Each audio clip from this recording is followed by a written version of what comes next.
করতে। চলে আছে অন্যান্য খবরে। রাজনৈতিক অস্থিরতায় হুমকির মুখে পড়েছে চা শিল্প। দেশের প্রায় 60% চা মৌলভীবাজারে উৎপন্ন হলেও অবরোধের কারণে যানবাহন সংকটে রপ্তানির জন্য চট্টগ্রামে পাঠানো যাচ্ছে না। এ কারণে লোকসানের মুখে পড়ার আশঙ্কার কথা জানিয়েছেন এই শিল্প সংশ্লিষ্টরা। মৌলভীবাজার প্রতিনিধি শেখ সিরাজুল ইসলামের রিপোর্ট, জানাচ্ছেন তানভীর এলিন।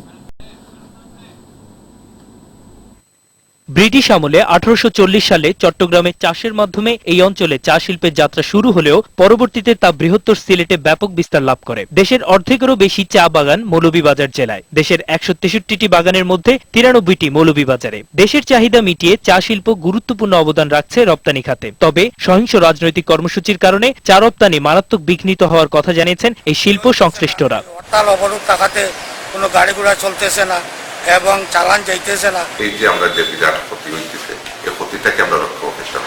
অনেক বাগানের ফ্যাক্টরি না থাকায় নষ্ট হচ্ছে কাঁচা পাতা। অপরদিকে যাদের নিজস্ব ফ্যাক্টরি আছে তারাও প্রক্রিয়াজাত করা চা চট্টগ্রামে নিলাম কেন্দ্রে পাঠাতে না পারায় ক্ষতির সম্মুখীন হচ্ছেন। এমনকি চা রপ্তানি বন্ধ থাকায় শ্রমিক কর্মচারীদের বেতনও দেয়া যাচ্ছে না।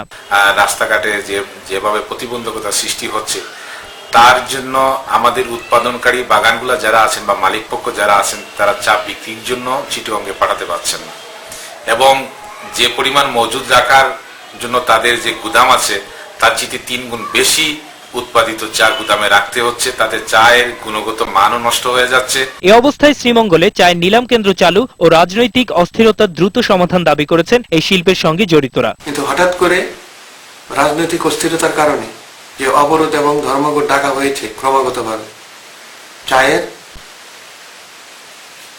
সরবরাহে কিছুটা বিঘ্ন ঘটেছে। তাই ছোট ছোট বাগানের ব্যক্তিগত মালিকানাধীন বাগানগুলো